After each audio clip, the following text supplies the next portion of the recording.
آخر میں آپ کو تھوڑا سا حج بدل کا بھی گزارش کر دیتا ہوں۔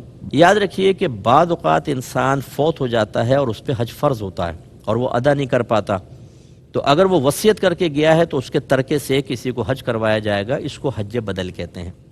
اور اگر وہ وصیت کر کے نہیں گیا لیکن اولاد کو پتہ ہے کہ والدین فوت ہو گئے، حج فرض ہو گیا تھا اور ادا نہیں کیا، تو پھر حج بدل آپ کریں گے۔ یا بعض اوقات ہوتا ہے حالت زندگی میں کوئی شخص ہوتا ہے، بہت بیمار ہو گیا اور وہ بیچارہ یا بہت بوڑھا ہو گیا، پہلے بینائی تھی اب نابینا ہو گیا اور وہ حج ادا نہیں کر سکتا، تو وہ اپنی جگہ کسی اور کو حج کروا سکتا ہے۔ یہ جو حج کریں گے اس کو حج بدل کہا جاتا ہے۔ اور اگر کسی کے اوپر کوئی فرض وغیرہ نہیں تھا، ویسے ہی آپ حج کرنا چاہتے ہیں، اس کو حج بدل نہیں کہتے۔ حج بدل تو ہوتا ہی وہاں پر ہے کہ جب کسی پہ فرض ہو، خود ادا نہ کر سکے تو آپ اس کی طرف سے کریں۔ اس میں یہ ہوتا ہے اگر آپ ویسے ہی والدین کی طرف سے کرنا چاہتے ہیں تو آپ نفلی حج کریں، اس کا ثواب اپنے والدین کو بخش دیں۔ حج بدل کے لیے ضروری ہے کہ تمام خرچہ اس شخص کا ہوگا جس پر حج فرض تھا، اور وہ اپنے شہر سے روانہ کرے گا، کسی قریبی مکے کے قریب سے کسی کو نہیں کر دے گا، وہاں تو خرچہ بہت کم آئے گا، یہیں سے بھیجے گا جہاں سے تھا۔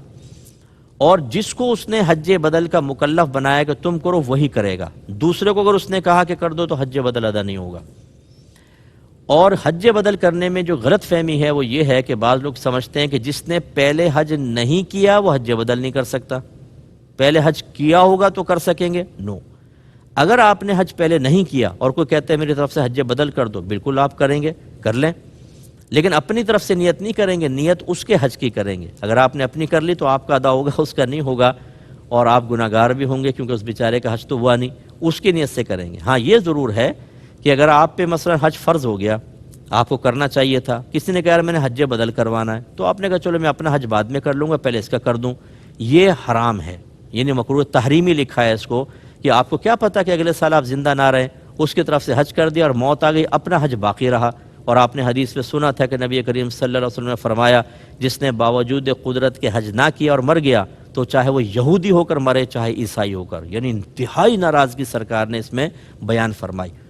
حج بدل کے اندر تمام ارکان اس شخص کی طرف سے آپ نیت کریں گے، جیسے عمرے کی نیت کر رہے ہیں اس کی نیت کریں گے کہ اس کی طرف سے عمرہ کر رہا ہوں، حج میں اس کی طرف سے کر رہا ہوں، اور پھر وہاں جتنے بھی اخراجات ہوں گے اس کے پیسے سے ہوں گے۔